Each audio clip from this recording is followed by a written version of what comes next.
Hey everyone, welcome back to Conversations in Pop Culture, and we are back in the saddle once again for another season. And I have with me comic creator Tom Hutchison. So welcome back to the show again. Yeah, how many is this now? It's at least 6 or 7, at least. You don't know what it is? I You don't have a tally board. You should have a tally board behind you. You got that wall. You should have everybody's name, and just start putting check marks. I'll just put like really, really cool stickers. Like so, I get gold stars because I'm in the lead. So until someone else is in the lead, I get gold stars. Well, I'm gonna definitely install that for sure in my new studio. Everybody, that's eventually. Right. But that's for maybe 6 months down the road. In fact, maybe I'll just invite you to put all your stars up. Yeah. But I do want to talk about something else beyond gold stars, and that is you got Goth Day going on 2023, being funded on Kickstarter, and I like Goth Day. As you can tell, I am dressed for the occasion. Are you? But what is Goth Day for those who do not know about it, heard about it, not heard about it, everything in between? Because it's really a brilliant concept what you've done. Well, it came about. So first of all, Goth Day is a real thing. So May 22nd, real thing. Like there's Batman Day and all these kinds of crazy days in the calendar. So Goth Day is a real thing. May 22nd is World Goth Day. So back in 2020, it was our 10-year anniversary for Big Dog Inc. And I wanted to do something just kind of unique and outside the box, like everybody does all these days. Star Wars Day, and everybody does all these covers for whatever. I'm like, yeah, everybody does those things. So what could I do that no one else is doing? And I stumbled across Goth Day. I was like, oh, that's super cool. So the idea was to just sort of gothify a handful of our characters and do some special covers and just celebrate Goth Day. And that's what we did. Within that, we took our superhero character Critter and modified her into her goth version that got named Catnip. And so when the covers came out, it was Critter and Ursa Minor and Scheherazade and Penny for Your Soul, and there might have been another one. Oh, Legend of Oz. When the books came out, they were just covers, but people really liked what we were doing, and they were like, "Oh, this is really cool!" And people really kind of dug on Catnip. And they immediately were asking, like, are you going to do this next year too? And I was like, well, if I do this next year, I don't want to just like make covers and stick them on books again. Like that feels cheap to me. There's a limit to how many times you can really do that. And so in my brain, I was like, but what if we actually took the time to build a world for all of these characters to exist together in? Because in the Big Dog Inc. universe, like, Critter doesn't hang out with Naomi, doesn't hang out with Scheherazade, doesn't hang out with Dorothy Gale. These are all pocket, stories. But in this case, we can take all of these characters from their natural habitats and sort of jam them together and, put them in this sort of dark goth universe. And the first story was called Let There Be Darkness. And it's based on basically like the Bible, like let there be light, and and there was light. So this story basically asks the question, what if instead of let there be light, it was let there be darkness? And so we sort of created this parallel world where everything went dark-ish, and then we get to explore the world with all these different characters. So that was sort of the origin of the whole thing. And this is now our third issue of the actual like world building portion of Goth Day now. Yeah, let's actually dive a little bit into that, because putting, there's nothing wrong, in my opinion, of having a variant and then reissuing, a book with a new variant. Obviously the big 2, big 3 do it, other creators do it, but after a while, you can only do that trick so many times. Yeah, it just feels a little wonky to me. And so what is that like to then really build out this world and also take characters that you've developed and then create a play space for them to be in that I don't think is Big Dog Inc. canon, where I don't think what's happening in Goth Day is going to affect the Legend of Oz, but it's nice to see how Dorothy interacts with another character like Critter, Yeah, and it's playing around with that and having a good time, because that's kind of fun sometimes to sure. do a non-canon story. Yeah, it was cool to sort of break it out and sort of modify these characters to a degree, but also maintain them to some element to where, like, you know, Naomi is still Naomi in some context. Gail is still Dorothy Gale in some context, but you know, with this goth modification. So, sort of like adapting the Wizard of Oz into a Western, which is what I do. You kind of have to, you take the characters, you put them in a different location, but you still want them to be sort of at their core, you know, who they were when they started. So same thing here. We're taking all these characters from their different worlds and dropping them into this goth world. But we want them to be somewhat recognizable as who they are still, while getting the modification. So it's fun to tinker around with it and you know, build a larger world for, you know, essentially just a variant versions of these characters. So it was fun. It's interesting, and then each one is a little bit different. So there is a little bit of overarching, you know, narrative to all three issues, but they are all very easy to just kind of come in and read that story, first one, second one, third one. They're very self-contained, but when you do read them all together, there is sort of an overarching narrative, even though the character bases switch up through each of the issues.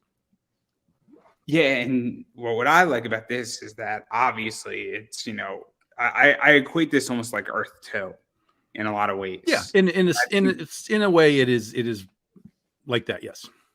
And what I think is cool about it, and I would like to actually see this from more creators, to be very honest, is that I would imagine it's a lot of fun for you to say, cool, I don't have to, you know, keep Dorothy the same. You have to keep certain elements, but what happens in this world doesn't affect the main story. And I feel like you can test ideas. And you could also provide different variations, as you were saying, and things of that nature. And I think it kind of adds a cool interpretation to it. And I feel like it also expands what could be done with Big Dog Inc., to be very honest. It And just so, it just depends on how far you want to take things, because you don't want to do. And this is one of the things that I hate with Marvel and with DC, with their variations and all their alternate universes and so on. As soon as those things don't matter, like you can just be like in Doctor Strange, right? It's like, oh my God, the Illuminati, and here's Fantastic Four and Reed Richards. Oh, he's dead. Like, when those things don't matter, the universe you've created doesn't matter. So even if people like it, you've now automatically told us that none of this actually matters, because we're just killing dudes off left and right. And it's like, oh, we're just going to kill this guy now. Ah, ha, ha. You know, it's like, okay, there's no grounding to it. So I feel like anytime you do alternate universe, parallel dimension types of things, you need to ground it somehow. And I will tell you that Gotha is very grounded in what we do with Big Dog Inc. So this is not just a parallel universe where we're just going to run around willy-nilly and, you know, kill off people and make things irrelevant. It's used as it's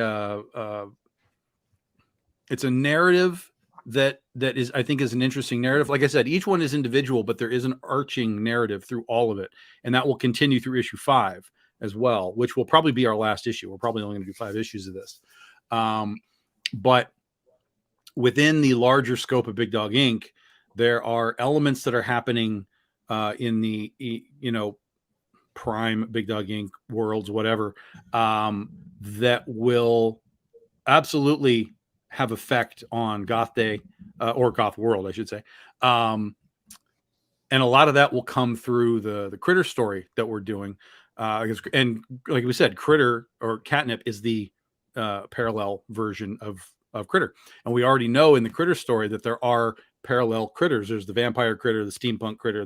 That's already happened. Those are things that happen. We don't have like a steampunk day comic book, but there are different versions of Critter already, and Catnip is one of them. So when you start to read all of these extraneous things, and then you read the Goth Day, and some of those threads start to tie up together and make things a little more coherent in other directions. So there's definitely more than meets the eye that is happening with Goth Day.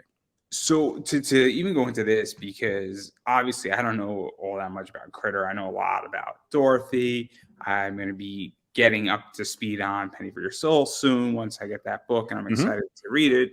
Obviously, that Garvey is going to be a sweet, sweet book. Yep. You convinced me to spend money that I didn't have, so thank you.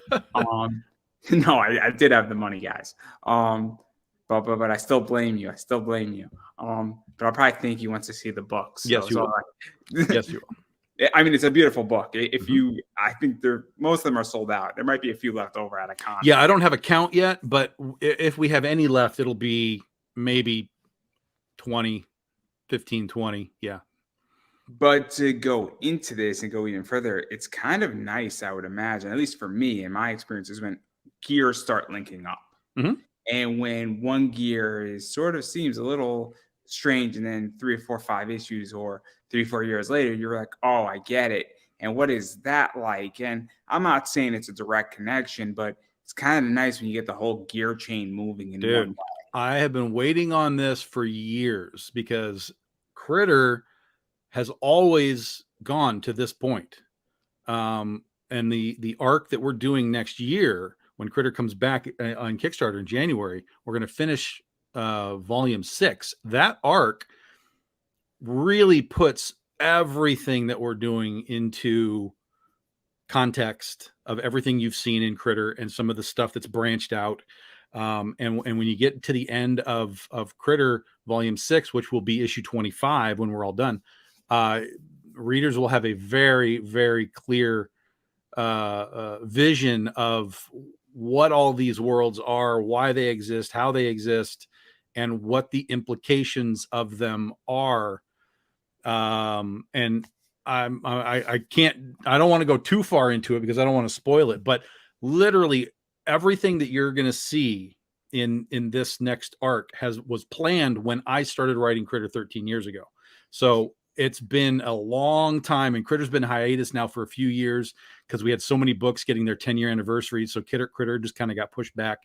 But I was like, dude, it is time. I am not waiting anymore. It is time for this Critterverse to happen the way that I want it to happen. And there's no better story arc to do it with than right where we are.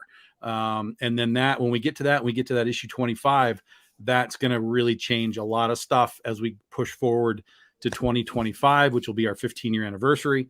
And then into 2026, which we're already planning 2026 as well. Yeah, let's actually touch upon that a little bit, and then we're going to swing back into Goth Day because obviously the Critter action figure dropped soon, well. Very soon. I meant the painfully soon. The Kickstarter, yeah, but we're really painfully close to those things being in my hand, and then out to everybody. So yeah. And so, what is that like too? Because now we're going from, if we're going to have this big Critter push, it's connected to Goth Day. There's a reason why, and then you now have an action figure. I mean, the next stop it's a television show, but we might be 3-4 years out from there. but I'm just planting the seeds here. Everybody. Yeah, no, that's fine with me. Amazon did Invincible; they can do Critter next. That's fine. But what is that like to have that also in play? Because at this point now, I feel like Critter, out of everything with Big Dog Inc., is sort of, I think, the most tangible. Because when you have an action figure and you have a lot of issues, and obviously everything is sort of connected to Critter to some way or another, it's now legit. And it sounds weird, not saying it wasn't legit before, but the further you get invested, if that makes any sense. Absolutely. Absolutely. Yeah. No, it's Critter is poised to really be sort of the arrow for Big Dog Inc. now. For the next couple of years, she's going to get. It might be the flagship. I mean, only in the context that we're going to focus on her right now. Like when we did Oz was our focus, so it became sort of what Big Dog Inc. was. When we did Oz, we did Ursa. We had these 10-year anniversary things that we kind of focused on. So we've been shifting for a while. Every year kind of gets a new sort of focus. but Critter's going to get this focus. But Critter, so multiple things are going to happen. One, the figure is going to come out, soon. Next 3-4 months, we'll have them in hand and get them out. So we'll have those towards the last quarter of the year. We'll have those available. Critter comes back on Kickstarter in January. Critter gets launched by Antarctic Press in January. They're going to reprint the series from issue 1 through issue 25, starting in January. So there's a whole lot of stuff. And then, of course, like we talked about, the story arc that we're getting is the key piece of the puzzle that we've been putting together for 5 previous volumes. So there's a lot going on with Critter. And she connects because she exists in the Penny for Your Soul world. We've talked about the variations of Critter, including catnip. So these parallel dimensions connect to Critter. So there is a lot going on with her, and she is going to get a lot of airtime over the next year plus. And that's super exciting because that's the book that I started with. When I did comics, I was like, I don't know how to do this, but I think I understand superheroes. And so I started writing a script about superheroes because that was just what I understood from a genre standpoint. And to finally be able to get back to her and really put time into it and get to this arc and then push that arc, forward, like, oh my God, I'm so ready to do this. It's and it feels good because it's like, we've done Penny for Your Soul, and then we did Oz, and then we did Ursa Minor. We've done all these genres, and it's like, God damn, I want to get back to my superhero universe, because this is what I started. This was the whole point of what I wanted to do back in 20, whenever I started doing this. So I'm very, very ready for Critter to be around heavy duty over the next few years. And let me even go further into this too. I mean, and I don't know how you feel, but obviously I'm in business and I buy and sell comics, and I feel finally for the first time I'm ready to go through a massive expansion. And so I don't know how you feel about where you are with Big Dog Inc. and Critter, but do you feel that you're now ready to go and take this to the next level and sort of take Critter out into 5th gear, for lack of a better word? Because it's a weird question to ask a little bit, but sometimes I feel creators are not ready to really take on, a massive focus. They think they are, Yeah. but it's not just creativeness. It's also the infrastructure. It's understanding how certain things operate, understanding the business side, poising it, with the Antarctic Press, the action figure, having the actual content. All that stuff is all the back end. And I feel like creators sometimes don't get that. And I don't know if you feel like you're ready, or if it all just happened and it took, a year, 2 years, 3 years to get to that point to position it. Yeah, it in a way it did kind of all just happen. But Critter wasn't put on the back burner because I wasn't ready. Critter was put on the back burner just because we wanted to celebrate the other books that were having large anniversaries. That was really it. We wanted to give those books their focus because 10 years of the existence of a book is a big deal. So we wanted to kind of focus on that. But as that was happening, I was kind of in the background figuring out Critter, like, what do I do? How do I bring this back? What's the plan? And then as that plan was happening for me, that's where, all of a sudden, well, okay, the toy, let's figure out when that's going to hit. Okay. Antarctic Press wants to do this. Okay. We have an amazing art team for Critter returning next year. Omar and Hedwin Zaldivar are doing the book. Holy crap. It's going to look amazing. So all of these little things just started, like we talked about the gears, all the gears just started to fit. And it was like, God damn, I feel like this is really happening purposefully. Whether it's the universe telling me it's time to go, or whether it's just, I took my time and waited for all of these little things to kind of thread. Either way, I think we're going to be very, very ready to go. We're going to have some great artists on the book as well. I've been talking with a whole bunch of people, large names as well, to get involved in the book throughout the year. So we're going to have a great book. We're going to have great artists. We're going to, it's all just coming to this point. And in addition to all of that, we're on this particular story arc that is like the crux of everything we've done for 13 years. So it's like, fuck, I mean, this is just, it's time to go, man. It's time to go and make this happen. No, I mean, I'm excited for it. I'm excited for my action figure toys. Dude, I can't even tell you. I'm freaking out. Like, it's getting so close. I cannot like tell. I mean, like, everybody, there's the backers and stuff. They're like, dude, when they, I'm like, dude, I'm the same way. I'm sitting here waiting for information as soon as the same way you are. And as soon as I get information, I pass it to you. But I am as eager to have one of these things in my hand as everybody else. You know, so soon. It's so close, guys. It's so close. And then obviously I'm not going to press too far into Critter because you got a lot of stuff going on, and I don't want to ruin anything for anybody. But obviously it does connect into Goth Day. But I do want to talk a little bit about Goth Day 2023 because we're getting to deal with Rookie and Antoinette, and you know, obviously that's a very interesting story between these two because they sort of foil each other a little bit. And they're opposites, and it's from both, I think, their angles. They're polar opposite characters. And I'm being generous. I'm being very generous. I mean, that's part of the fun of it, though, right? Is the mashup. Like, how do you do a mashup that makes sense? I found a way to do it. I think it's going to be cool. How when these two finally sort of, you know, get face to face, I think it'll be a cool moment. And we have sort of a unique element that goes with it, but the story itself is essentially like the narrative flow. The through line is basically what does creation look like, starting with, again, like we did, let there be light, let there be darkness. You know, creation, the beginning of creation was God created man in his own image, right? So immediately the first thing fucking created was already a derivative of something that already existed. You know what I mean? So, you know, what does that really mean to create? What does it mean to, you know, all that kind of stuff. So it's a really interesting through line for the story while Antoinette and Rookie are kind of doing their thing and then end up, you know, meeting together. What does that create within this Goth world? And so on and so on and so on.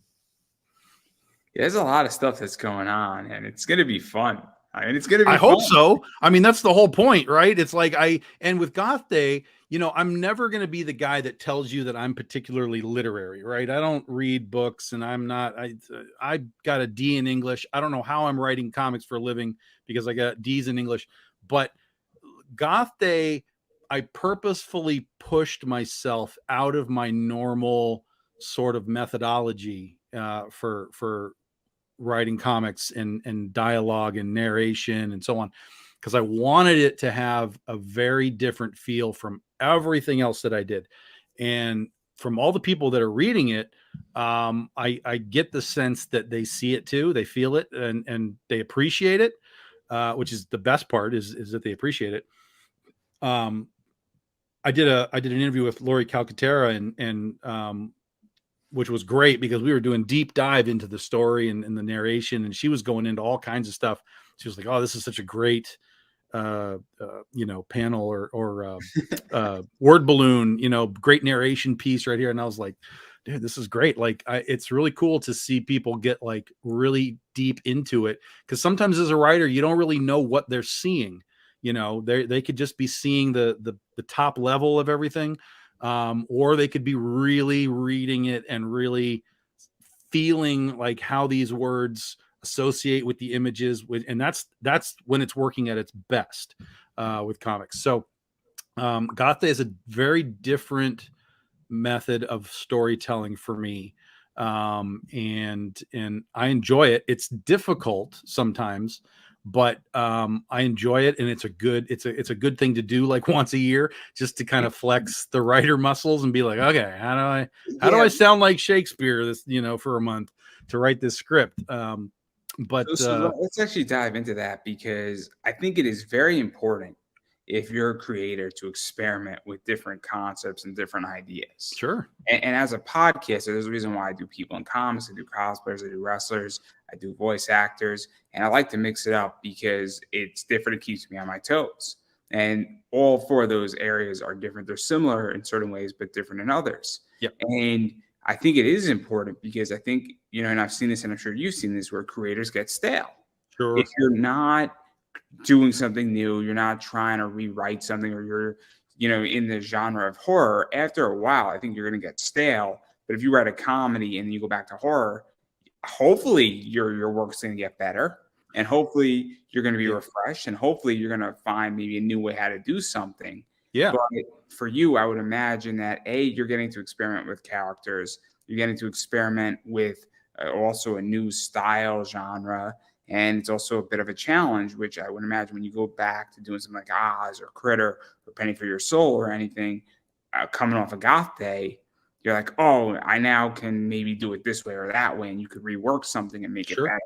Absolutely. Yeah. Yeah. Oh, absolutely. Anytime you're moving in and out of genre, you can always drag things with you. If you're doing a whole bunch of horror stuff and then you dive out and you go do a Western for, 6 issues, there's different storytelling needs for both of those. But when you come back to horror, sometimes you can take what you learned in this other genre and kind of spruce up where you are in the horror realm or whatever. So yeah, absolutely. I will always try and give every book that I have sort of its own voice, like its own sound and tone and texture. And so Goth Day will always stand out from all the other books that I do. But when you are when you are, like I said, when you're flexing your writing muscles and you're doing something like Goth Day, and then you're like jumping back into like superheroes and Critter, it can definitely have an effect. But you have to be careful not to try and be like, okay, now Critter is going to elevate into like this goth sort of style and realm. It is what it is, and it needs to be what it is. But you can still bring stuff that you did on Goth Day, particularly when you're working with really cool artists that understand how to really lay out pages and stuff. Like with CB Zane on the first issue, one of the things that I told him was I want to layer musical notes throughout the pages, and even in some cases use musical notes as the panel itself. So there's things like that you can then drag back and be like, okay, so that's what we did over here.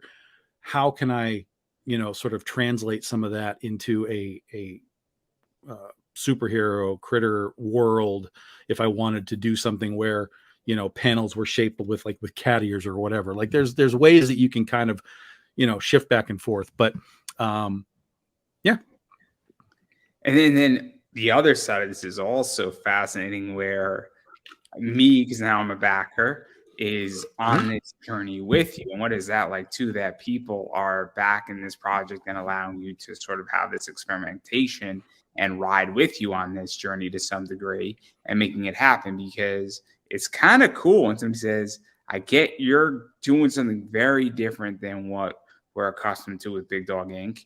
And we're with you on this ride. And this is the third time we're doing it. Mm-hmm. So you must have done it right at least 2 times before. Right. So Right.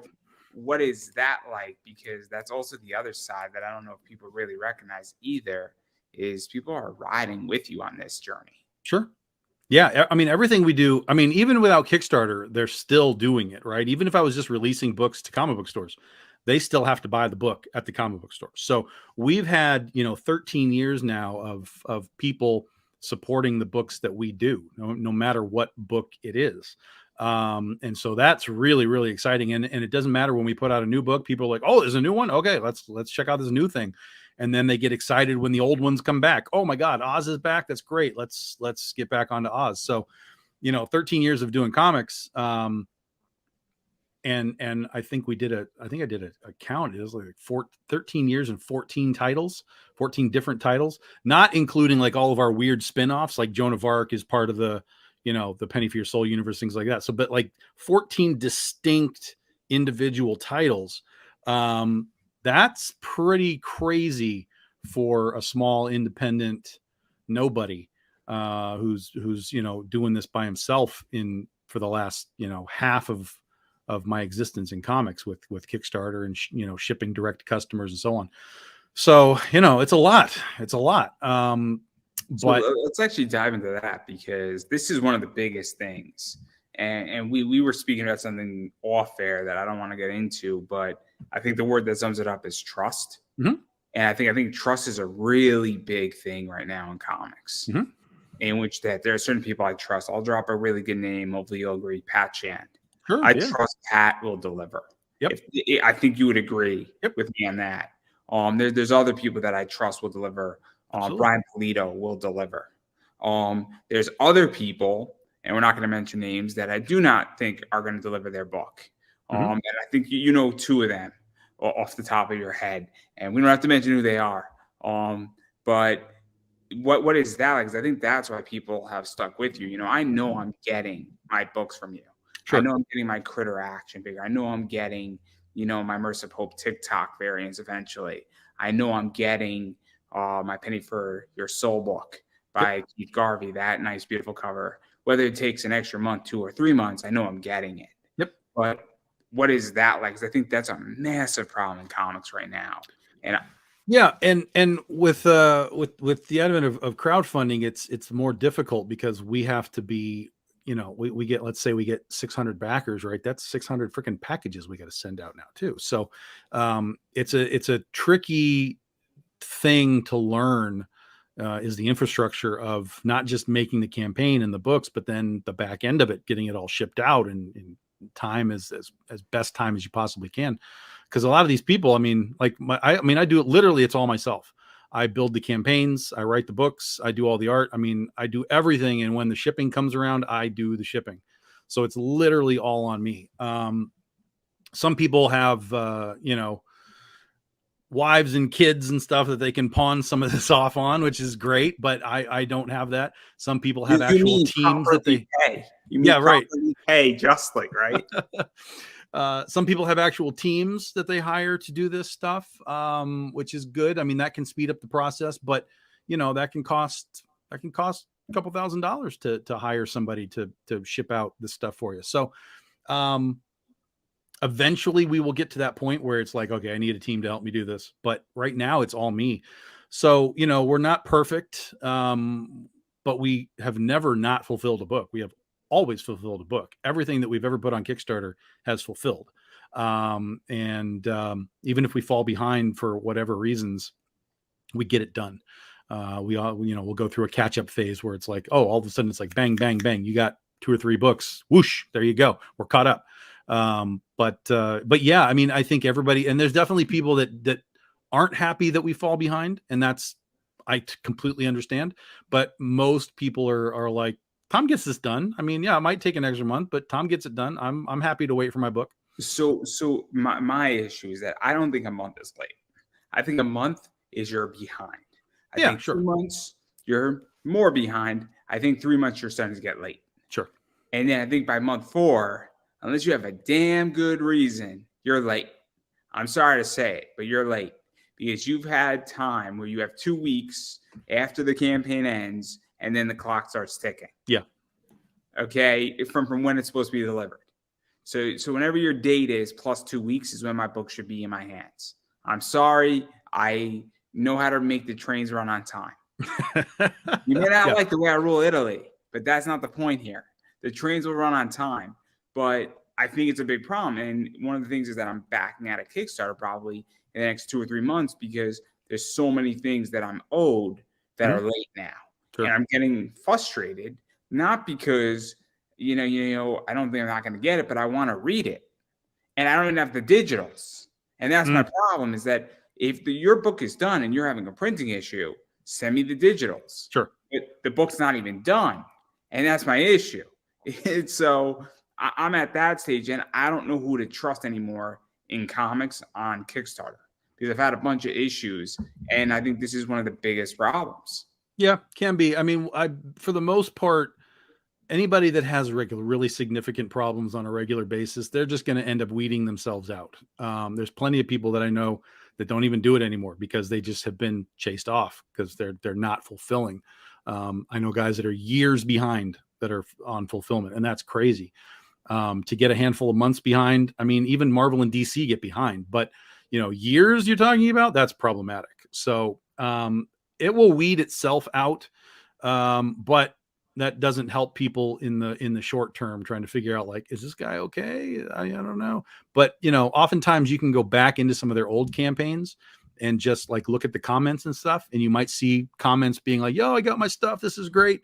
Or you might see, yo, I am still waiting on my stuff, man, and it's been like 6 months. And that'll kind of tell you, like, okay, maybe there's a problem here.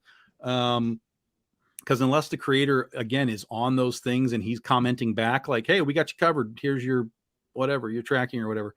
Because I mean, I've had people get pissed off at me. They're like, dude, where's my book? It's been like a year. I'm like, you didn't give me a survey, dude. I don't have your address. I've been sending this to you again and again and again. Like, I can't do anything without your address. So, or pay me for your add-ons, because you haven't paid me for your add-ons. Like, so there's people that literally just get stuck in the system and they get pissed off. But then there's just problematic creators. That does happen. And oftentimes you can kind of police that just by seeing some of their older campaigns and seeing what people are saying about it. Again, I'm just having that issue, and it's tricky, and I try to vet as many people as I can. Yeah. I get burned either way. But I mean, it can happen. It can happen. That is the realities of crowdfunding. A lot of people on crowdfunding aren't prepared for everything that it takes. And in some cases, maybe they fund, but they only make like a couple $1,000, and then they find out that it's not enough to do what they want to do. And then they just kind of disappear. So yeah, it is a bit of buyer beware. But when you've seen guys doing it, like I've been doing Kickstarters now for like 7+ years, clearly we're taking care of our customers and getting books in their hands. Otherwise we wouldn't be here. Yeah, that is true. I trust that you're going to deliver. I trust that you're going to deliver. I'm just waiting on my TikTok variants when we're supposed. Those things are going to be awesome. Yes, they are. Awesome. Yes, they are. Still waiting. Going to be. And there's actually another one. She's already finished it. So there's another one coming July for our BD13 anthology, which will be our official 13-year celebration for Big Dog Inc. So she's got one that she's done for that as well. And let's actually talk about that too, because this is another issue that I have with Kickstarters. Is I think you can bankrupt your customer. Oh, sure. If you run a campaign every month or every 3 weeks or every 6 weeks, there's going to get a point where your customer goes belly up, I think, or they could go belly up. I don't even think that's the problem, to be honest. What I see as the big problem is campaigns that are coming out with like 20 covers, and a lot of those guys know that the super backers are going to be like, yeah, man, I'm going to like super back you and buy like everything. But that's such a small percentage of buyers. Most buyers really are coming in, buying one book, and that's the end of their experience with Kickstarter. And then they come back for another one. That's the primary backer. So if you're asking your backer to or your buyer or whatever, to spend like $20 a month, that's not going to be that bad. But when you have your dudes that are going to come in and be like, here's $800, I'm going to buy everything from you, that can get crazy particularly when you start doing monthly or bi-monthly or whatever. You could bankrupt your super backer people, and they'll eventually be like, well, I can't keep buying everything every single month, man, because there's just too much shit here. It's one thing if you got like 4 or 5 books, that's a very easy thing to manage. But there's so many campaigns that are just coming in and just flooding their campaign with just way too much stuff. And that to me is asking too much of your customer, versus trying to just make it easy. Like if we make it pretty easy, like we rarely have more than about 10 covers. And that's if we do some add-ons during the campaign. Now that doesn't include like foils and stuff, but if people just want like the basics, like on Goth Day right now, there's one basic cover, your A cover with the logo, and then there's 6 variants. That's it. It's a really, really easy campaign to just come in and grab it all if you want. And if you happen to want it all, there's a Crossing the Veil reward where you get all the covers in one pledge, Plus there's a bonus freebie that we're throwing in with you as well. So when we do that, we kind of try and do something a little extra special for the folks that are in fact buying it all. But again, yeah, and that's only like, it's $155, and that's includes your shipping. So you're getting 9 books for $155. That's pretty simple. Yeah, no, I just think that, you know, it can get out of hand. You can, yeah. I think that, you know, I'm a strong believer, and maybe it's my philosophy, and maybe I'm jaded. I don't know. I take two philosophies. You buy a cow and you can completely kill your cow and get all your money out of the cow by killing it and butchering it up, or you can milk your cow and you can get your money out slowly. Yeah. But you still have your cow, and you're gonna have your cow for the next 10 years milking it, or you can kill it right now and maybe make 20%, or you can make 150% by milking it, but have for 10 years. So I think that is just, and then I think it also creates a very dangerous culture where I think on the opposite side, and it's just my opinion, is that if you have 20 covers and 20 different covers, and then you lose a bunch of super backers, I mean, that could collapse a campaign in of itself too, I feel. And it's something that if I ever run a book, 6 covers at the most. Yeah. Yeah. That's what it's, I mean, it all, you got it. It's, you know, you got to make decisions. And we've done campaigns where we've had a bunch of stuff, and we've done well with it, but we don't do that on every single campaign. That's as simple as we can make it. And then even to go further into this outside of the money side, but I also feel that Kickstarters are supposed to be events. And maybe it's because I'm a WWE guy, I like UFC fighting, and it becomes an event. And I feel like a Kickstarter is special. When somebody launches a Kickstarter and they do it every 3 months or every 4 months, it's kind of a reason to be there. If somebody, in my opinion, is launching a Kickstarter every month, I don't know if it's a reason for me to be there, because it becomes less and less special for that person. And maybe I'm the minority here. Yeah, you're the minority. And it's because the system that we have in the retail market doesn't work for us. It does not work for indie publishers. So if we're going to try and produce content, you know, at Big Dog Inc., we used to do 3 to 5 titles a month when we were first coming in and doing stuff. But we can't do that with Kickstarter, right? Because we can't do multiple campaigns at the same time. It's like I can't do Oz, Scheherazade, and Critter all at the same time, unless I wanted to put all 3 books in one campaign, which people have done that before. So in order to move a little faster and get more content out, people have started doing, a lot of people start quarterly, then they start doing like every other month. And now there's dudes that are just doing it like monthly with different titles. It's not like Critter 1, 2, 3, 4, 5, 6. It's like Critter 1 month, and then like Penny the next month, and then like Oz the next month. And then it kind of cycles through with the quarter. But that lets you get more content out. The trick that we're talking about is just simply, like you said, you know, you're asking your customers to spend X amount a month, but across different titles.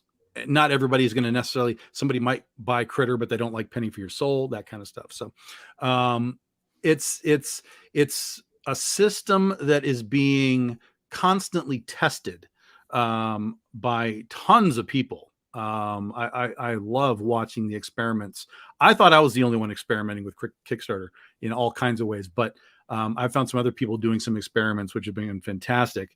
And there's no right way to do it. I mean, we've done week-long campaigns, 3-day campaigns, 24-hour campaigns. Like, we've done all kinds of crap to kind of play around and see what can really be done with Kickstarter and with different types of product. And it's really outside of the fact that you can only do one, essentially one a month or one at a time.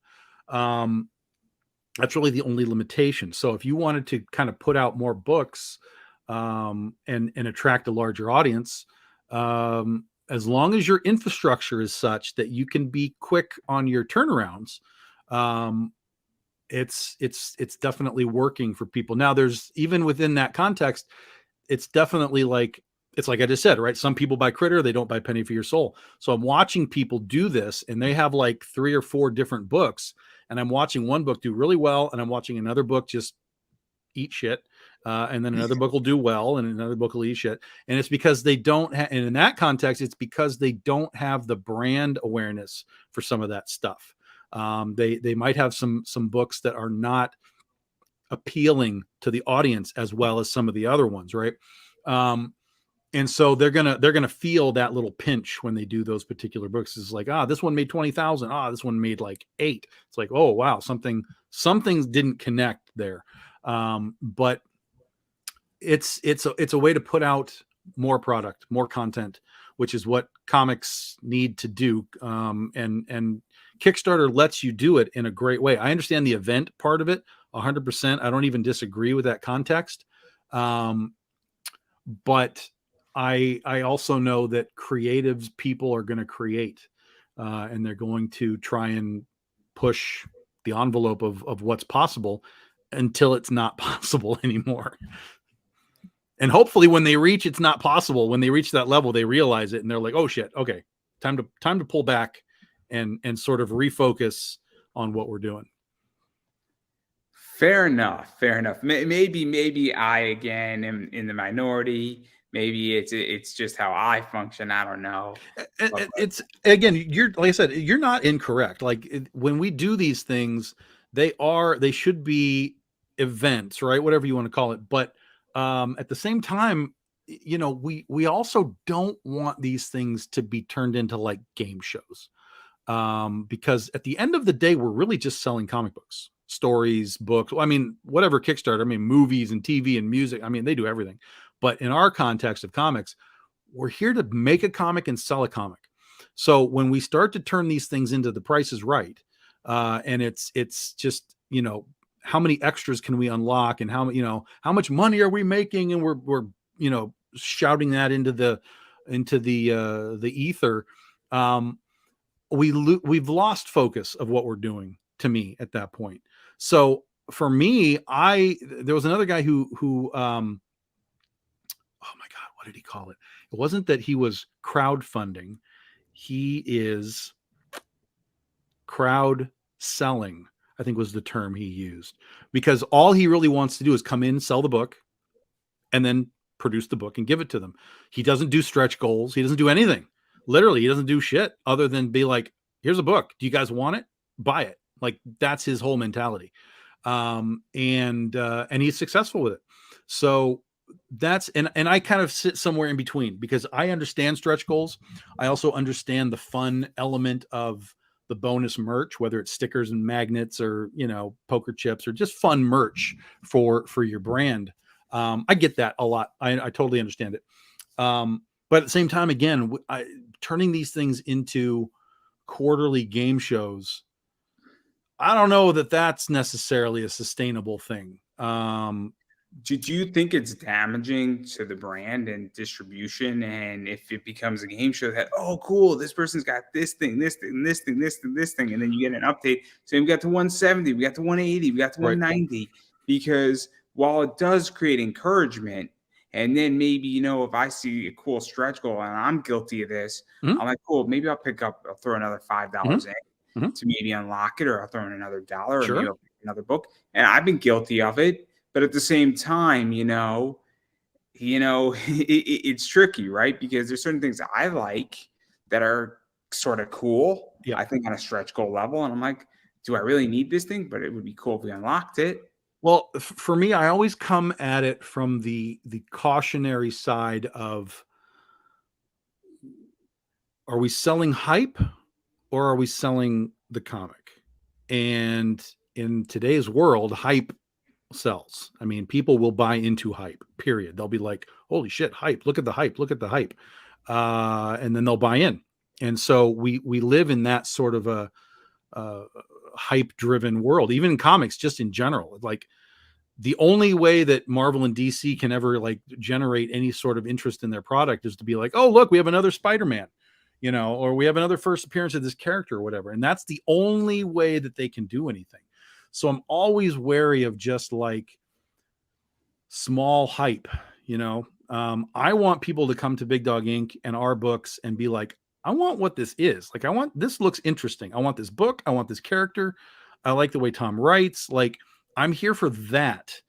I'm not here for, holy crap, if we make 20,000, we're going to, you know, like, that's fine. And we'll do that stuff. But I want people that are here for the stories, the characters, the art. That has to be your foundation at all times. And that is what I kind of focus on more than anything, is sort of appeasing that foundation. And maybe that's only like 300 or 400 people, but I'll appease that foundation with great product all the time.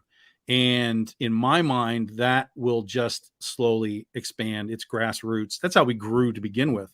13 years ago when we started this whole thing, we didn't have CBG and Newsarama and all these places talking about us. They didn't give us the time of day, but we still grew and grew and grew and grew and grew just by grassroots, because people liked the product.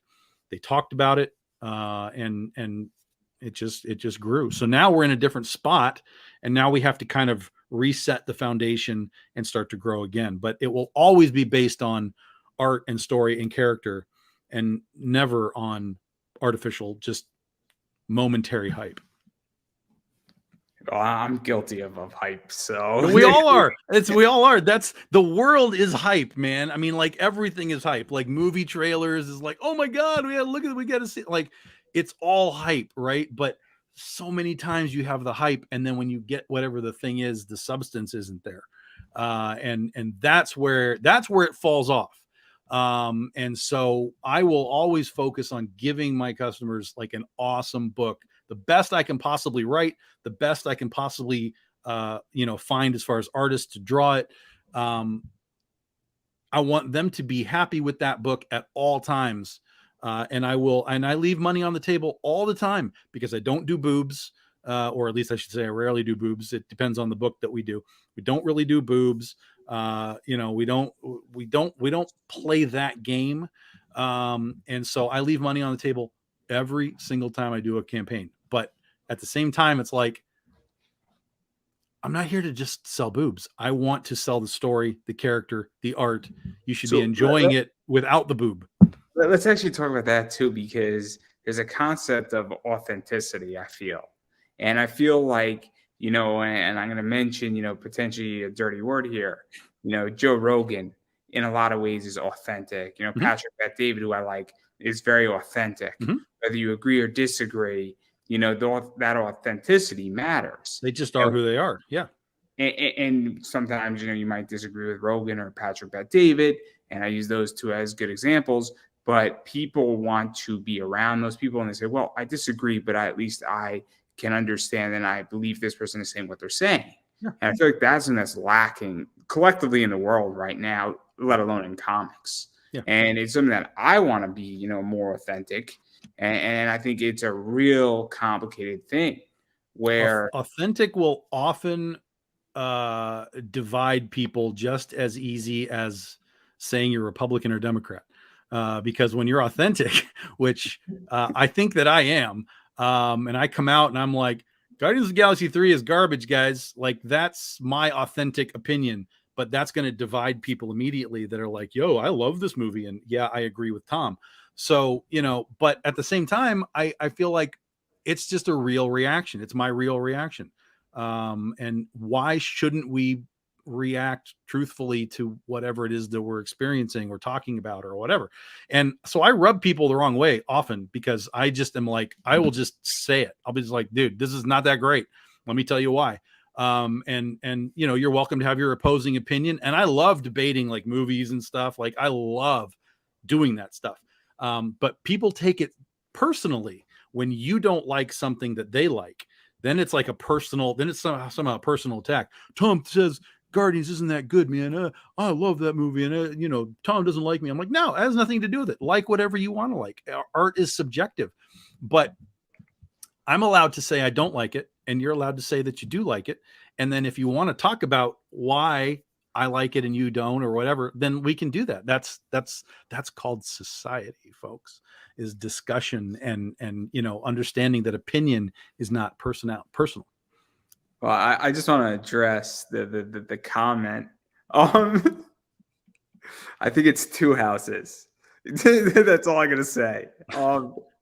That's Andrew's second house, is what he's saying. Yes, that is Yeah. my second house. That's his summer house. He goes across the street for the summer. That's how authentic I am. I just saw that. I thought it was like the funniest thing because I'm like, then I looked at it and I'm like, oh shoot, like I could absolutely see how that looks like I think it's two houses. But anyway, I digress. I could see, but I also you said, I think, and I'll just say it, people take things way too personal. Yeah. And look, like I have pissed off plenty of people, and you know what? It is what it is. There's nothing I can do about it, and I try to be authentic, but you know, it's hard. Yeah, anytime you take something personal, particularly when we're talking about art, like there's people that loved the fact that somebody stuck a banana to a canvas with duct tape. They thought that was the greatest thing ever. Like, art is subjective, but art also, because it's subjective, it lets us talk about stuff. We can talk about artists, we can talk about, you know, directors, we can talk about actors, we can talk about concepts of things, we can talk about the execution of, you know, how this story was, you know, that's the fun of it all. And the instant you assume that because somebody doesn't like something, that it's some personal attack on you because you do like it, that's crazy. There was a time, this is the best, when Last Jedi came out. I was working in a comic shop with Jesse James, and guy comes in, and everybody at the shop knows Tom will help you in any way possible. If you ask for Deadpool, everybody knows Tom hates Deadpool, but he will help you find Deadpool books without any problem. As soon as you ask Tom his opinion on something, you're going to get the opinion. But otherwise, Tom will just stay quiet and help you get what you want to get. So Last Jedi had come out, guy comes in, and I don't remember what I'm doing. I'm putting some books on the table or something, and he's like, "Hey, did you see Last Jedi?" I was like, "Yeah." He's like, "So what did you think about that?" And I was like, "You asked. Here we go." And I started to lay out why it was just so bad to me. And when I was done, he's standing there like, "Man, now I feel bad for liking that movie." And I was like, no, don't feel bad because you like it. That's not the point. But you know, that's the fun, you know, bit of arguing about art. It's a pointless argument because it's all interpersonal and arbitrary. So it's never personal. Just you know, well, it was personal for me when Rian Johnson made a shitty Star Wars movie. That made it personal to me. But you know, if you like it, that's fine. That was the 8th one, right? That was the 8th one. Yeah. Oh man, all three of those just blend together in my mind. I don't even know which is which anymore. The first one is legitimately fantastic. I have argued this movie over and over and over again. It is a legitimately fantastic movie. Yes, it is derivative of, you know, the first trilogy and so on, but that's also sort of what George Lucas did with his. It's like, that's the point. It's supposed to be sort of cyclical and do some of similar things. A lot of people weren't with that because they were like, "Oh, I want something new." Yeah, but then you know what happens when we give you something new in Hollywood? You don't go see it. So what do you want me to do, guys? You know, it's like the argument of Finn, right? Finn had the perfect hero arc in Force Awakens. Perfect hero arc. He should have just died, and it would have been a perfect hero arc for Finn. Once we got into Last Jedi and the rest, they didn't even know what to do with him. And I agree, his character was just massacred. But in the first movie, in Force Awakens, he had a perfect hero arc. He was the hero of Force Awakens, not Rey. Oh, see, I like how there was no response there. Yeah. Trust me, I've had this argument a few times. Again. I'm not the Star Wars expert. I do like BB-8. I am.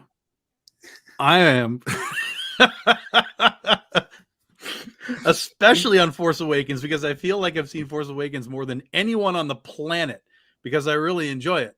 And so every time someone's like, "Well, this," and I'm like, "No, you missed it. This is this. Look at this." And they're like, "Oh shit, yeah." There was a guy. Well, I remember when it first came out, a guy was like, "Dude, they didn't even do wipes you know, for like between the scenes. And I'm like, were you watching this movie? Because yes, they did. There are wipes in every fucking scene, just like all the old Star Wars movies. Good Lord. It's like people want to, this is also part of the argument problem, right? Is they want to either like something too much or they want to hate something too much. And their opinion is based on what they want versus what they're actually presented with. And then we have a problem. Hey, look, I mean, I thought 8 was rough. I thought 9 was better than 8, but not by much. 9 was so odd, but I loved it because I didn't love it. I liked it. I liked it because J.J. Abrams was in live time retconning out pieces of Last Jedi. He's like, nope, we're not doing any of that. I was like, oh my God, I never would have imagined seeing anything like this. But then he filled it up with so much bizarre nonsense, like the Sith dagger and so. Oh, Jesus, what are we doing? But whatever. Hey, look, I mean, 7 was the best out of all of them. We know that. 9 that's used. I mean, 9 was whatever. I mean, 8. I just couldn't take 8, and then me and a friendship with one of my friends ended because of 8. But it's a loss for him. Because he's stuck with episode 8. I am not. So there are consequences for picking the wrong spot. We all know. Amazing. You should join the dark side. We have cookies. Amazing. It's all right though. It's all right. We're not friends anymore, so I don't have to deal with it. Okay. Right. Episode 8. Yeah. I'll make that crystal clear. But yes. So how do you feel about Deadpool? It's terrible. It's just terrible. It's terrible. Too easy. It's terrible. But we should probably get back to Goth Day. Yeah, well, anything comics is fine. It doesn't bother me. I love going down the rabbit hole on these podcasts. Wherever it wants to go, it goes. Like I'm wearing the Jaws shirt, right? I've got my shark book coming up in 2025. So, which here's another thing. Like we talked about Critter, right? With all of the sort of the dominoes falling at the right time. So 2025 is actually the 50-year anniversary of Jaws. And I'm going to release my shark book on the 50th anniversary of Jaws, which is kind of cool. Jaws is probably the greatest book adaptation ever into a movie. Except that it's completely different from the book. They took so much like of the minutia in the book that worked in the book, and they did an amazing job of not putting all the stupid bullshit in that movie to make it work. No. I mean, I'll debate this and I'll argue this point where they took certain things out of the book that would have sunk that movie. Oh yeah, and absolutely. made it a disaster. Yeah, and that's brilliant. Understanding how to do that. Yep. Because they could have completely fucked it up. Yep. With ease. Yeah, absolutely. They made a very, very simple movie, and it it's not even really a shark movie. It's a fishing movie. It's a fishing movie where they chase down a shark. Really, Jaws 2 is a shark movie because that's where the shark becomes like a slasher. He's like a dickhead shark where he's like, yeah, I'm just going to go like kill all the kids now. Like that's a shark movie. But Jaws is just a shark doing what sharks do, really. Outside of when he went and ate the dude in the boat in the pond. Like that's the only time he was kind of like a dick. Like, okay, I'm just going to come in, I'm going to eat this guy, and I'm going to go out. Like that's the only time. But the rest of it is just like, hey, here's a chick in the water. It's dinner time. It's fine. I'll eat it. And then, they throw the meat in the water and he's like, yeah, I want the roast. I'm going to eat the roast, and then he eats the roast and the guys fall in the water. So he's just sort of shark guy making problems. But the movie, the crux of the movie is just the three amazing actors that brought that whole thing to life. And then of course, Steven Spielberg, who filmed it perfectly. But it wasn't, the shark movie was Jaws 2, which I still love as well. And I'm excited to get my book out. Like it's really hard for me to to write some of the stuff that I'm writing now, because I want to write this shark book so bad. I have so many notes, and I'm so ready. It's like I'm ready with Critter, right? It's like I'm ready for Critter to happen, but I am so ready to write this fucking shark book. Like, this is so bad. But it'll be 2025. It'll be a special anniversary for us, anniversary for Jaws. And that's kind of cool. I dig that.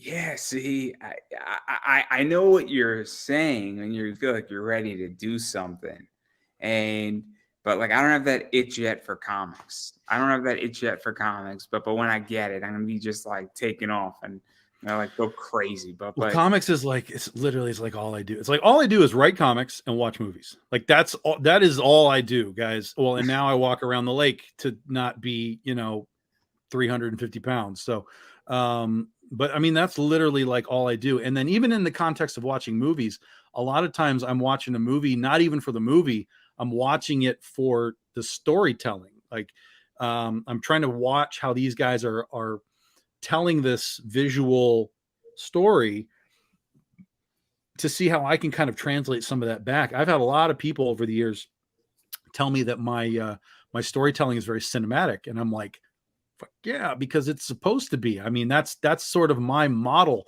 If you look at back when I started writing in 2013 and the stuff that I did, and you kind of go along and go along and go along, you'll watch my methodology change and how I do it, how I bring panels, how I do camera angles, how I do. Now, some of that's the artist, of course, but my writing style and my writing, I don't know, my needs for the page and how we want to present it have changed over the years. And so now that I have guys that are like, dude, this is like really cinematic the way that you do this, I'm like, yeah, damn right. That is all on purpose, my friend.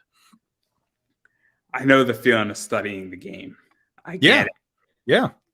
And I don't even study necessarily like the masters, right? Like I'm not watching like Scorsese stuff and being like, yeah, I'm going to drain this Scorsese, balloon dry and like anything. Like I was watching Friday the 13th movies the last few nights. And I'm just like, sometimes you can learn how to do stuff from the people that did it poorly and be like, oh, that's, he's got a really kind of crappy movie here, but look how he did, something to kind of help spruce it up or whatever. Or you find a way to use the poor element as like a trope, and drag it back into whatever it is you're doing. So yeah, it's just I watch movies almost now, particularly stuff I've already seen, for how they made it versus like, okay, entertain me. It's interesting. I learned from other people's failures. Yeah, that's what I'm saying. Yeah, absolutely. Yeah, right now I'm expanding a business, and I'm very honest about it. And I'm going from really 28,000 to trying to do 60 on eBay, and it's a long journey. And what I figured out is that you look at people who've ran successful businesses and people who have failed miserably, and you try to emulate the successes. And then you say, cool, why did this person fail? Because if I can figure out why somebody failed, I know what not to do. Yeah. Oh, yeah, absolutely. Or did they have the right intention but poor execution? And that's the other thing too sometimes, is that why did that go wrong? And then I also just look at the basics. And it sounds weird, but the basics of running a business, it's a very, very important thing. And I think a lot of people in comics do not understand that aspect right now. Yeah. Well, I mean, that's just business in general. A lot of businesses go out of business just because they don't understand the business. With comics, there's a lot of stuff in comics and in entertainment in general. But you kind of have to, you have to walk this weird line of, originality. Like you want to try and be original, but at the same time, if you're too original, like if you're too unconnected to something that people already know, it can be hard to kind of get them to buy in. That's why a lot of pitches are like, oh, this is like Buffy the Vampire Slayer meets whatever. And then the hope is that the person that you're talking to understands what Buffy is and likes it. And they'd be like, oh, I like Buffy, so maybe I'll try this thing out. that's where a lot of these sort of high concept pitches come in and help you sell your book that nobody knows what the hell it is. It's funny, once I put the shark book on my table, because we had a little preview book, immediately all it is a shark fin. Like, that's the entire cover, is just a shark fin coming through the water. And then the book's title is It's Only an Island If You Look at It From the Water. And people walk by the booth and they see the shark fin, and it's an immediate, what is that? Why is there a shark on your table? Oh, let me tell you about why there's a shark on my table. So you can, you can try and that's why there's tons of homages as well. In fact, I literally just had a guy message me today about the Spider-Man #1 McFarlane homage that we did 12 years ago. I don't know who this guy is. He's like, oh man, I saw this critter thing that you did. You got any more? And I'm like, I got a print, but the books are going to run you $100 if you can find one. And he's like, oh my God, I got to have one. It's just, he doesn't know what the hell critter is, but he understands the McFarlane homage, right? And that's why we have so many homages. Oh my God, it hurts my brain. But the reality is that it's such a nostalgic connection that it helps create a sale almost on site. I agree. I get it completely. And you got to do what you got to do to survive. Yeah. I mean, that's fair. That's a very fair thing. But it's complicated, right? Because what is good for the business might not necessarily be good for the industry as a whole, or it might be good to keep you afloat, but it might not be good for your overall health of your company. Correct. And or it could be good for your overall health of your company, and vice versa. It's extremely tricky, and I'm in this space, and there's a reason why. And there are certain companies that do really homages and cut it pretty close to the line, and it's not original, but it sells. Yeah. I think the best sort of strategy is to do as much original content as you can from your own covers, but slip one in every now and then, and just kind of make that connection with your fan base and be like, okay, here, like for us, we do an homage maybe a couple times a year, maybe at the most. But usually it's also something sort of on the edge of stuff. Like the last one I think that we did, is it the last one? It's been a couple of years. If it's the last one we did a Cannonball Run homage in 2020. When the hell did we do it? 2021. I don't know, sometime a few years ago. And it was the 40th anniversary of Cannonball Run. So we did a Cannonball Run homage. And it was interesting because a lot of people got it immediately, but we still sold it anyway to people that didn't know what it was, because it was still two chicks in a Lamborghini. So conceptually, it's like, oh, there's two chicks in a Lamborghini. I'll take that. And then I'm like, oh yeah, it's Cannonball Run. And they're like, I don't know what that is. Just give me the chicks in the Lamborghini. So, you can do those types of things to kind of spruce up your sales a little bit, and connect to your audience a little bit through some nostalgia. But I think ultimately, you're going to be remembered for what you did of your own, more so over time than just all the homages that you do. Fair enough. I mean, I'm just an eBay store, so I sell everything. Well, that's the same thing. I mean, it's like eBay store, that's where the homages belong, because if somebody's scrolling through stuff and they're like, oh, that's like Cabin in the Woods, it's instant. It's instant. 100%. Yeah. There's a reason why I'm playing in that space. And I know that, and I'll throw it, if you have a Pokemon homage, there's somebody who's a Pokemon fan who loves Pikachu, doesn't give a shit what the book is. Yeah. Into comics, and they're like, gotta have it. You're asking $100. They offer me 90. The book cost me 15, and we're good to go. So there was a guy who sent me a message one time. Well, he bought the Princesses versus Zombies. We did a Walking Dead homage because, of course, we're going to do that. But he bought it, and he sent me a message. He was like, "Yeah, man, I collect all these homages, and I've got like this database for it." And he sent me the link to the database for all the Walking Dead homages that he had. There were hundreds of them, and he was super excited to see another one. So it's like, dude, I mean, I rally against them, but the reality is that they sell. And so, you know, again, I think the best plan is be as original as you can for your stuff, but pepper those things in, especially if you can get a deep cut.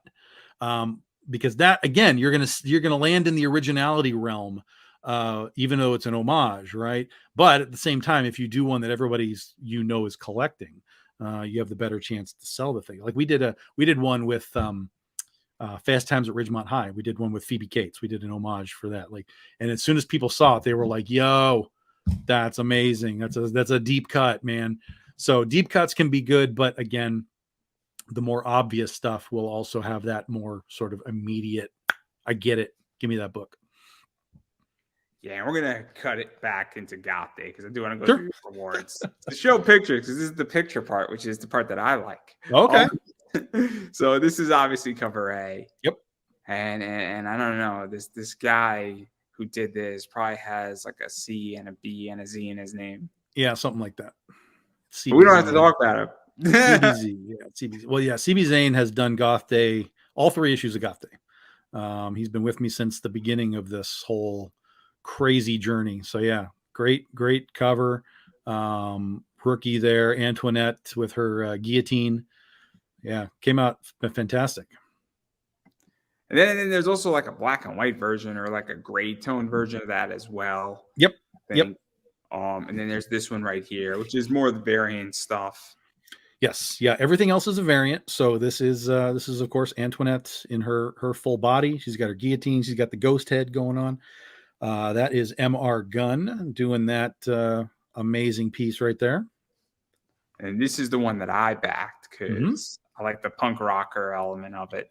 That is Joel Gomez. Everybody knows him from Coffin Comics, La Muerta. And I mean, he does stuff for Lady Death and stuff too, but he does the book La Muerta. So we got him. This is his second cover for us. And we do have him attached to do Princesses versus Zombies in November. So he'll be back for cover 3 in November. And then this is the one that's cool too. This was the toss-up for me. This one versus this one. And I obviously went with this one, but this one's pretty cool too because it's the black light, sort of rave-esque, I guess. Yep. Also taking a very different approach to Catnip. And it's kind of well, this is Asher B. And when I first met Asher online, she was doing these black light things for herself. And when I saw it, I was like, son of a bitch, I want that on my covers. And so she did 3 rave covers for Penny for Your Soul. There's 3 of them that you guys can get. And then she did another one. She did a variation for Scheherazade. So there's a 4th. And then this is the 5th. When I came back, I was like, I need a Catnip cover for this thing. But I kind of want to find a way to do it a little different. And I was like, oh my God, Asher would kill this. And she did exactly that. So yeah, beautiful. It's cool because I like it because it's different. And again, it was a toss up between those 2, and I made a choice because I got $20 and that's all I got. We understand. That's fine. Right now, those are the top 2 selling books. Is Scarlet, the Joel Gomez, and the Catnip. Those are the top 2. I don't think you can go wrong with either one. I don't think you can go wrong with either one of those 2. But you know, because they're both beautiful covers and they both hit different niches, I think. Yep. Oh, totally different. Yeah. There's this one right here too. That it's a little more artistic. Yep. That's our mermaid. So she was introduced in issue 2. And we brought her back for a cover here because everybody loves a mermaid, you know, until they start doing mermaid stuff and sinking your boats. They tend to do that. Just what was it, like the Iliad? Yeah, the sirens. Yeah, just terrible. Just terrible. And then the amount of boats that have been lost to sea. And then I know you've become a hockey fan recently. So yeah, there's Rookie. That is Rookie. So Rookie is from the Critterverse. She's one of Critter's buddies. She's a hockey fan. Well, she's a sports fan in general, but she kind of leans into the hockey realm. In Goth Day, we modified her. So in normal, she wears like a hockey jersey. Here, we put her in a baseball jersey. So we kind of mixed it up a little bit. And this is Mars Foong. This is her first cover first ever cover. So we're super happy to have Mars on board, and she's going to have a cover for the BD13 anthology as well in July. So Mars is awesome. So you got that one, and then obviously you have this one as well. Mary Magdalene back for the first time since 2020. That is Narcelio Sousa, same artist who did the mermaid. But we've got Mary Magdalene there doing her thing. Yeah. So that's out there. And then I think this is also available. Yeah. So this is the first appearance of Catnip. This is the first official appearance because this is the first story. Now, her first appearance was a cover in 2020, but this is her actually first appearance. And it's the first sort of fleshing out of this goth world.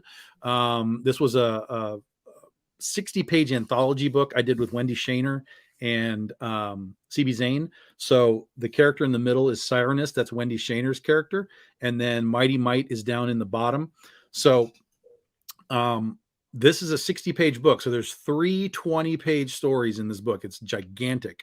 But it is the first story appearance of Catnip as well. So it's something that's very cool. And obviously, I mean, that was, I think, like a COVID virtual Kickstarter con. Yeah. That was 2020. Yep, absolutely. So that was interesting, and way back. That feels like it was like 10 years ago, ago, right? It was like less than 3 years ago, and it feels like forever.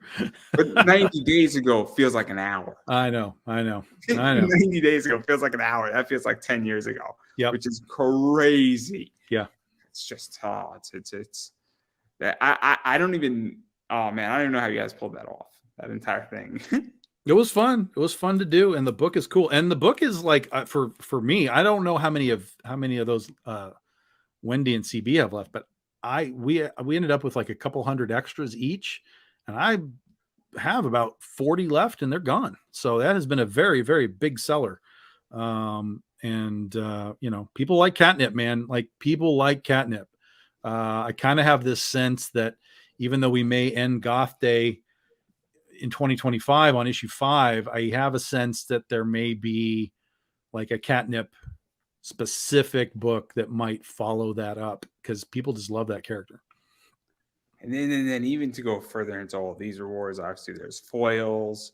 There's obviously a big package for all of them. I stated also that this book has a gray tone sort of black and white combo in it. And obviously if you want everything, it's easily obtainable and so on and so forth. And I think you have some add-ons as well in there. Yeah. So if you so if you want the Goth Day stuff, you can get the Goth Day stuff. But like we said, that Critter is the Goth version of, or Catnip is the Goth version of Critter.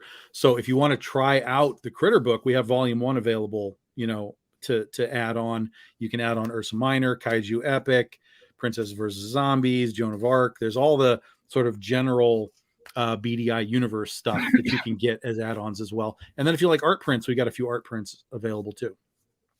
So basically anything you want, you can get. Yeah, man. And if you want to go beyond what's in the Kickstarter, you just go to bigdoginc.com. That'll take you right to the web store. And whatever we have as far as back issues is available on the web store. So you can go shopping on for the old stuff. Yeah. And obviously, I mean, this thing's up in 6 days, and it's not going to be in stores either, things of that nature. Correct. Yeah. Everything we do, we don't go through Diamond anymore. We have no distribution to stores other than the stores that deal direct with us. You're not in the 16% then? We're not in any percent. We're not in any portion of a percent of anything. So if you want books, you come straight to us. You go to Kickstarter, web store, Comic-Cons. I will be in Ozstravaganza next, not this weekend, but next weekend. They invite me out to an Oz festival every year. This will be my 10th straight year that I've gone. 2 weeks after that, I'll be in Albuquerque for Duke City Comic-Con. I'll be out there with Nia Rufino. And then the second weekend of July, I will be in St. Louis. I'll be in Springfield, Missouri, for Terrificon, another convention that invited me out, sort of out of the blue. I was like, yeah, let's do this.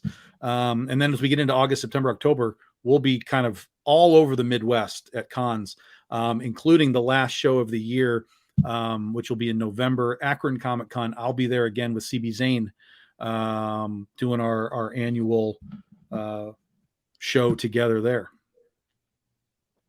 I would ask you to promote yourself, but you kind of just did. So I'll be in Ostravaganza in 2 weeks. No, obviously, I mean, you're going to be on the con circuit, and then things pop up also all the time. Yep. But most of what we're going to be doing for the most of the year is Midwest stuff. So like Michigan, Illinois, Indiana. Oh yeah, I'm going to be I'll be in Indiana for the first time in years. Oh my God, what's the name of that con? I don't know what the hell is it called? Jesus, it's in Fort Wayne, Indiana, in October. I don't know. About this.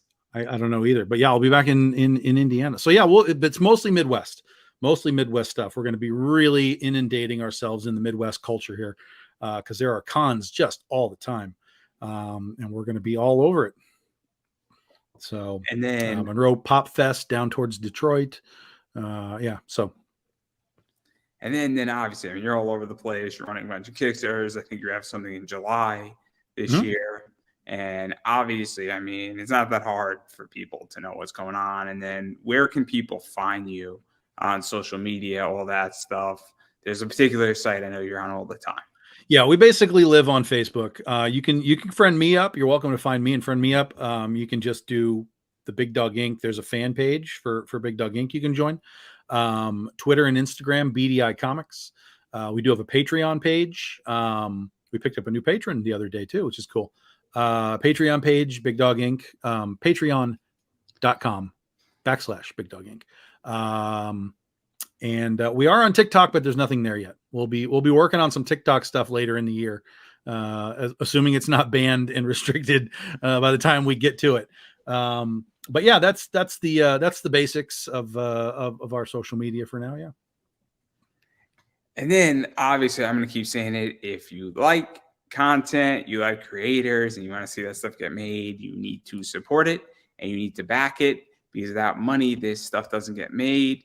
And if you want it to get made faster, well, you need to back it faster and put more money into it.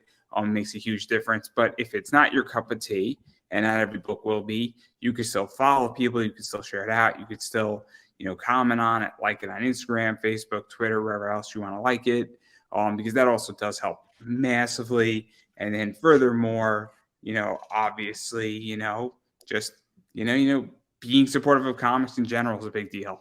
And so that's super important. And then as far as I'm concerned about me, obviously I am all over social media at Pop Anime Comics on Twitter, Instagram, Facebook, YouTube.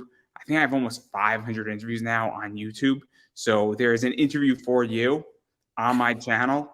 And half of them are from me. A good chunk of them are. Oh, without a doubt. So you can watch Tom evolve as an interviewer. That's right. The first one was a little rough. No. It wouldn't surprise me. I remember when I started doing these things, man, I was like, how do you do this? I don't know what is going on. And now I just piss people off because I tell them I hate movies.